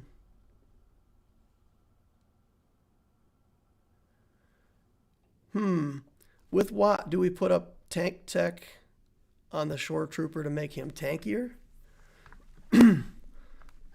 Nah, we got to put weapon tech on Vader first, right? Piet, man, everybody wants Piet. Why do you want Piet? Why do you want Piet so badly? I don't want to take Piet away from my trooper team. He's important for the troopers. He's critical for the troopers. He makes them go so much faster because of all the other buffs. I don't feel like I need Piet over here, do I? I mean, Vader's going to solo this whole thing. Thrawn's just there for backup so I can kick Malak. Then, do I need another damage dealer? Throw in Tarkin lead if you want the speed. I'm not too worried about the speed. He makes Vader go boom. I know he makes Vader better, but because I already have a trooper team up and running, man, I don't like doing it. You really don't want Vader in the lead because it's easier to fear him. I think Darth Revan's gone after the first Merciless Massacre, though, so I don't think we have anything to worry about with that. And I want the buffs to stay up. I want the damage over times to keep coming up so that I can kill Malak. I don't want Malak to get away from me. All right, I feel like I might need one more damage dealer. Do I need one more damage dealer just to finish this out? I don't think I need to keep doing underdog squads. And we've got Sith. Let's take this Marauder in. Marauder's good at killing people too. So let's throw this Marauder in here just because I feel like he's going to finish what I started if something goes wrong. All right. Send him in. Okay, so weapon tech onto Vader. Then we're just going to pass this over to Vader. Make sure that we get Merciless Massacre first. Then we're going to go with Merciless. Then we're going to go...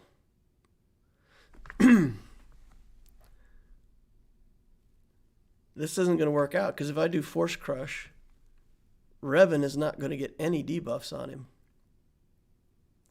Revan will not get any debuffs. So I actually have to swing at Revan first, right?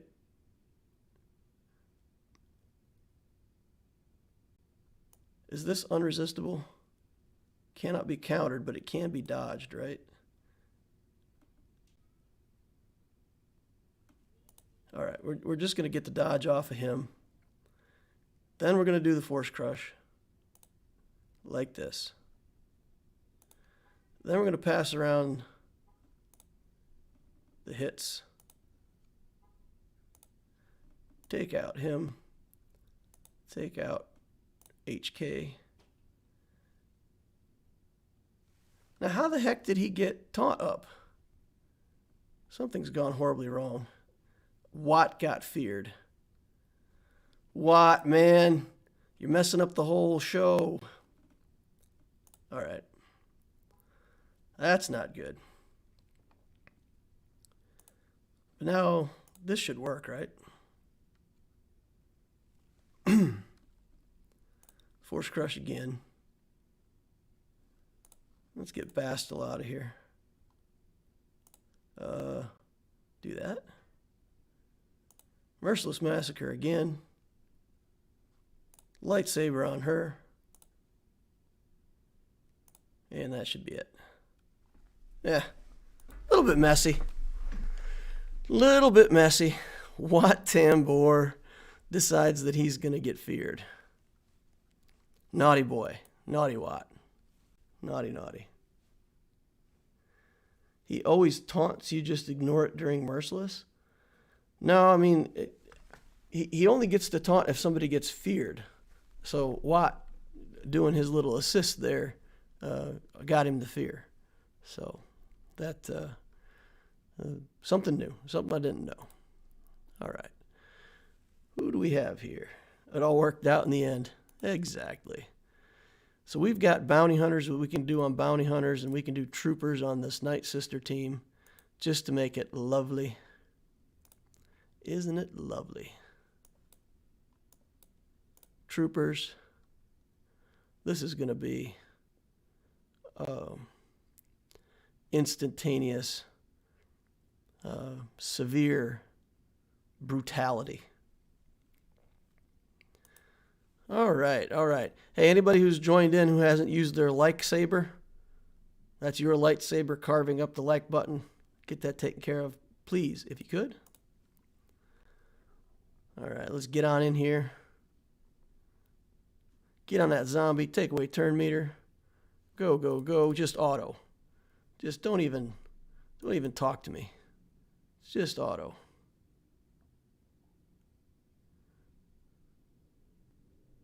Faster, faster. Too slow, too slow. Got him. All right. 30-second battle. Come on, boys. Had the stealth trick going on too, but we had enough area effects. We don't worry about that kind of stuff. All right, then bounty hunter on bounty hunter action. We can probably underdog this one if we want to, right? No, we can't because we... We can get rid of Boba Fett and still make this work. This works fine with no Boba Fett. So we're going to get rid of Boba Fett, underdog it, get us an extra banner. Race.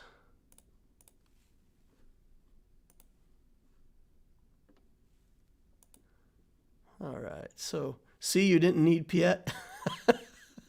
I'm telling you, Piet's responsible for 98% of the turn meter that was gained. You got to have Piet. You can't skip your Piet. It's like skipping leg day. Just, it ain't right. All right, we got to do a different bounty hunter because we almost killed him. Got to get all the assists. Let's get her in here. Let's get her to stun him or kill him. Let's finish him off. Let's get over here. Get Boba Fett taken care of. Oh, yeah. Bosk. Hi. How you doing, Bosk? Get under stealth. See if we can one-shot Greedo. Get him. Oh, what? Greedo lived? That's not right. Come on, man. What are you doing? What are you doing, Greedo? Who do you think you are? Mass assist. stall, stall, get back banners, finish him off. 61. Like a dream. Like a dream. I live by 3 rules now. Kill B2 first, whatever rule number 2 was from last time, and always use Piet with Vader. You said always kill the TIE silencer first. That was your number 2. You said always kill B2 and always kill the TIE silencer. And I was pointing out that you don't want to kill the TIE silencer until you can kill it. Because if you tickle it a few times, it just gives him 15% offense every time you tickle him. So when you're ready to kill the silencer, you got to kill it. You know what I think is hilarious? I think it's hilarious that I remembered your rule number 2. That is some funny stuff.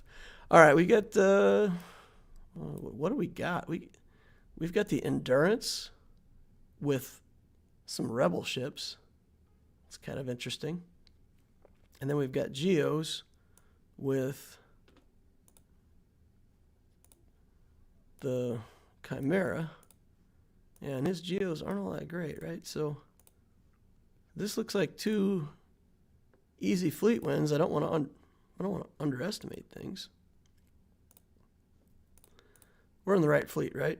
So this one's going to suffer to the TIE bomber. So this one we're going to take in Hux. Clear that out. Do Hux things. Take in a couple reinforcements because I don't want to get caught short. Just in case it's harder than I think. Wish I had a tank. But I'm going to go so fast and I'm going to stun his spy. I don't think he's got a chance.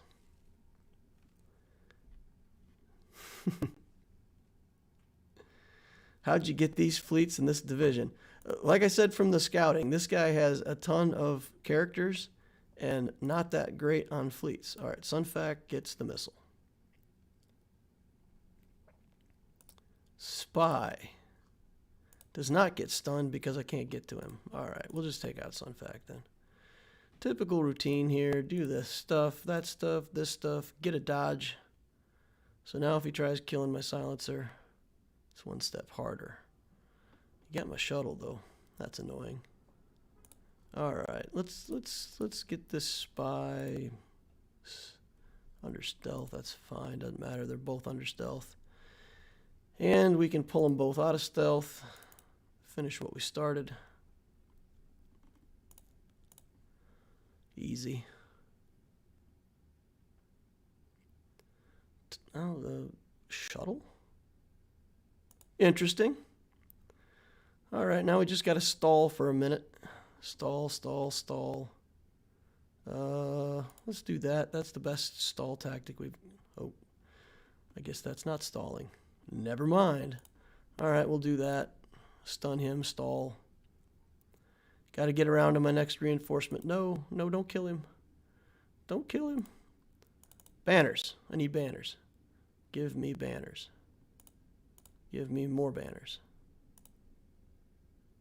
All right. 62.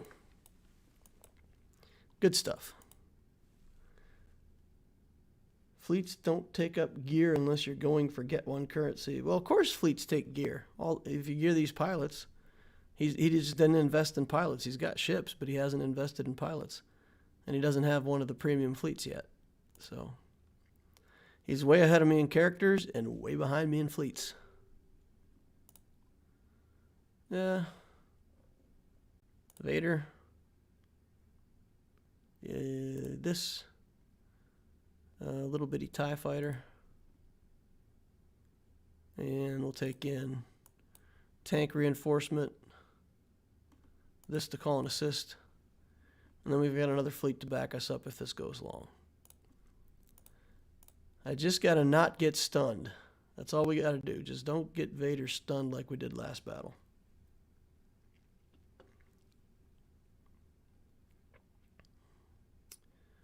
All right, so does this give target lock? It does not give target lock, but this does Come on, target lock.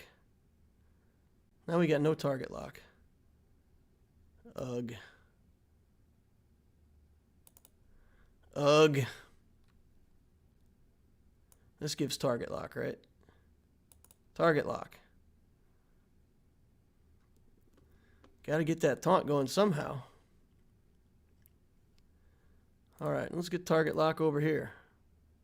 All right, now I'm happy. Now I'm satisfied. Okay, what do we got here? Another tank. At least for a turn. Get that on him. Let's keep the target locks going. All right, target locks. The whole world is about target locks. Burn, baby, burn. All right, there we go. 64 banners. Easy. Okay. 2111. Seems like a pretty good one. I thought that last time, though, too, and got stomped. Stomped. We didn't drop a battle anywhere this time, though, right? We cleared everything in one. Cleared everything in one. He saved a lot for offense. A lot of his defensive teams were a few relic characters with even like his Night Sisters and stuff like that. I mean, he put not the greatest defenses here. So he's got tons and tons of offense remaining. So it's just a matter of whether or not he can clear this. I've got a bunch of banner stealing teams, so see if he can do it. This time we got more banners. Yeah, we got more banners this time. Doesn't mean it's an automatic win. And for anybody who doesn't know, playing first is really a disadvantage because now the opponent knows exactly how many banners he needs to win. And if it comes down to making a choice between, maybe this bounty hunter team, I should have only taken 3 bounty hunters in instead of 4. I don't know that. I took in 4 because I wanted the sure thing and the win. But, maybe when he's doing the same thing, he's going to know exactly how many banners he needs to get. So it's always an advantage to play second. But I don't mind. I don't mind playing first. And if he gets me, he gets me. Like I said, I feel like if you beat me, you outplayed me. That's fine by me. Good on you. You're a good player. And I got my Kyber for the season anyway. I can only get second place in this round because I've already got 1 loss, so I'm not even competing for the top in my little bracket here. So I have 0 patience to wait for my opponent to go. Yeah, and like I said, there's an advantage to waiting, but if you don't like to wait, if you don't want to wait, it's fine too. It's a small advantage. I prefer Thrawn much greater than Tarkin, but if you're running both. So maybe, Nabokov, maybe you could say in the chat why it is that you like Thrawn that much better than Tarkin for capital ships. I mean, as a character, absolutely as a character, you say, I like building a Thrawn better than I like building a Tarkin, then for sure I would agree with you. But on capital ships, what is it that you see in the Chimera that's so much better than the Executrix? Because if you look at it overall, what you get with the Chimera is the instant destroy ability, right? So early in the game, I didn't have what it took to beat the Hound's Tooth. So having this ability to instantly defeat somebody, kill a Hound's Tooth, that was kind of my original motivation for putting all this effort into the Chimera. But aside from that, I like the Executrix better. You can see I've invested a lot more in my Executrix, and this skill gives a bunch of offense, and it's doubled for Empire allies. So even if you're not an Empire, you still get a ton of offense.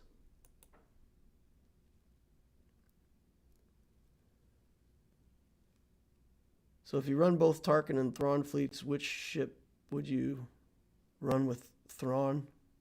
First Order. So you look at the unique abilities on both, not just the skill, the added cooldown depending on what you use.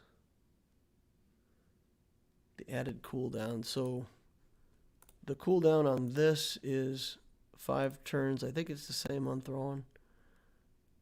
The added cooldown. Oh, so let's read Thrawn real quick. Make sure I'm not missing something.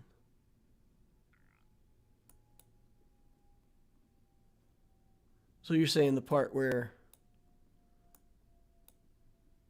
somebody else gets a turn. Are you talking about this skill? This skill, maybe? Remove the 35% turn meter. That maybe that's the skill he's talking about. Yeah. I mean, Tarkin does the same thing in reverse, right? So he removes turn meter from your opponent.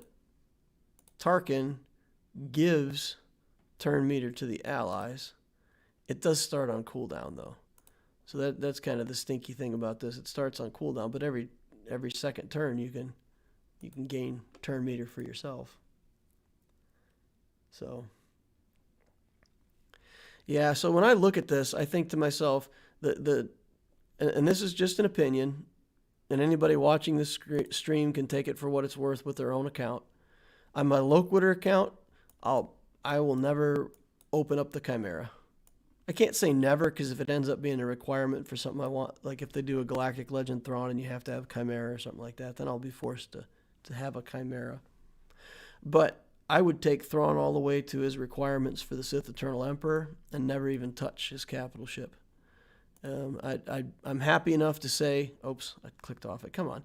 I'm happy enough to say the Executrix is close enough that I don't need this extra 70,000 galactic power over here.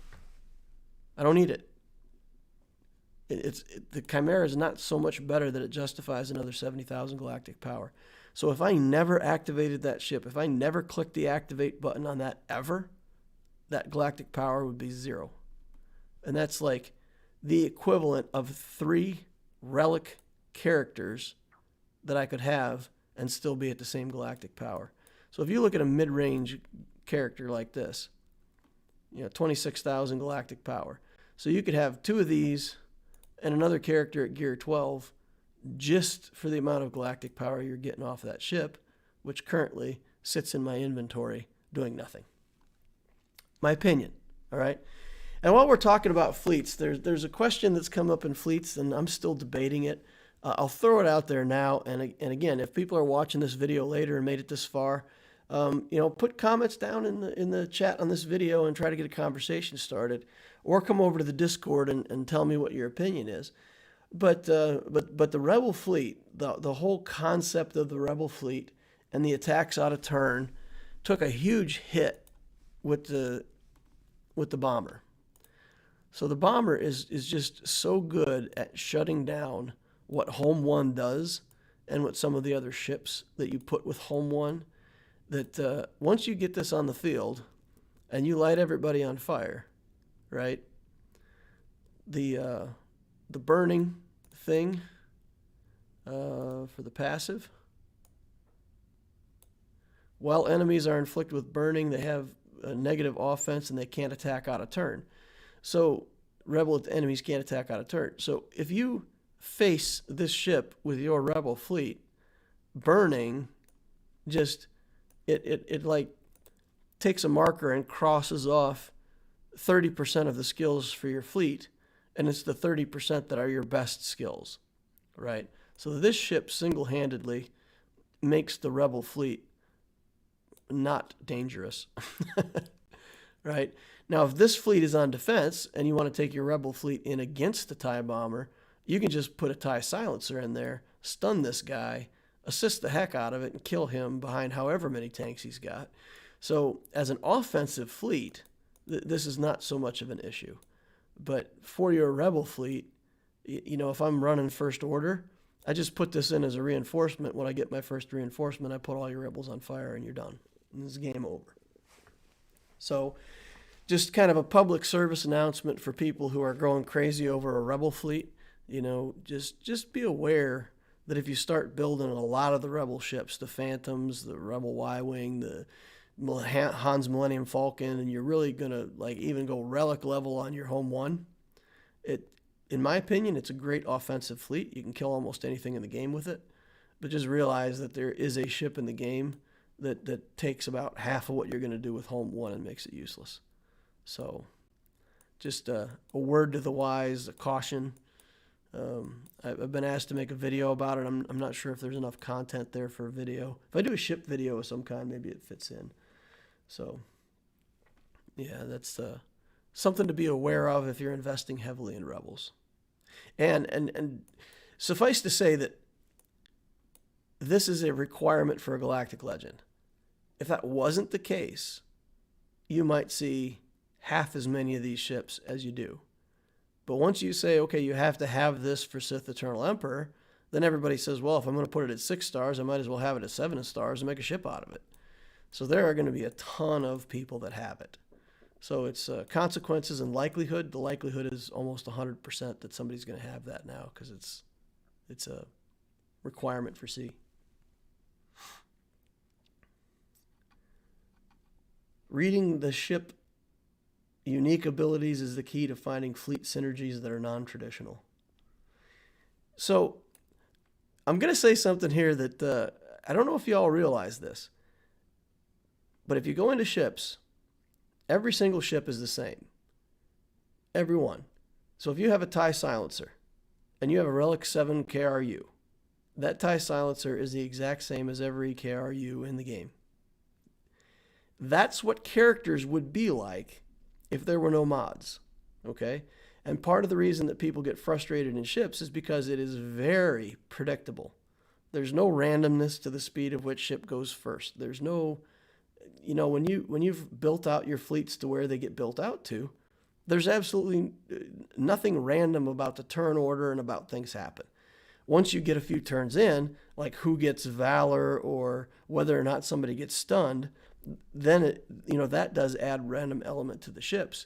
But there's no way for you to go into ships here and differentiate yourself and make your ships better than the opponent's ships. So in one regard, you could say, well, that kind of stinks because I can't make my ships better. But it is an opportunity early game because might makes right. Again, if there were no mods on characters, a relic character would always beat a non-relic character. It's that simple. So in ships, if you want to win ships early, all you have to do is get 6-dot mods on your characters, get your characters to at least gear 12, potentially relic, and because that directly translates to your ship, you just bully your opponent by having more ship power and better ships. And the synergy matters. I mean, obviously, if you're playing Geos, you want to have Geo synergy. But for ships, you got to think of them differently than characters. You got to think, I just got to out-muscle the opponent, right? That's all you got to do. You got to have more offensive hits for more damage than they do. That's literally how you win ships early game. The Houndstooth throws that whole equation off because of that protection up mechanic, and that's why the Houndstooth is so good that you actually have to plan to deal with it. Is because it upsets that equation. It does add that element back in with the amount of protection it gets back. So anyway, again, that's how I think of ships. I think of them very straightforward, just like an arm wrestling match, right? Like at the end of the day, technique is important and how you choose to address your opponent is important, but who worked out more and who's stronger. That's who usually takes the match. All right. Well, we've been up for about 2 hours now. Seems pretty good. Looks like a lot of people had their lightsabers out today. So we did get a whole lot of lightsaber action. So that's looking like that's going to be the stream for the day. I got to say, thank you very much, guys. I truly appreciate all the people that come out to watch. I hope that this is entertaining for you. I hope that the conversations trigger some thought. And I hope that you guys are listening to what I'm saying, not as a matter of what's right and what's wrong, but, opinions. You got to collect up all the opinions of different people out there and try to figure out what you think is right for you and making your account work. So hope this is helping people and appreciate you all. Hit the like on the way out if you haven't already, and see you in the next holocron.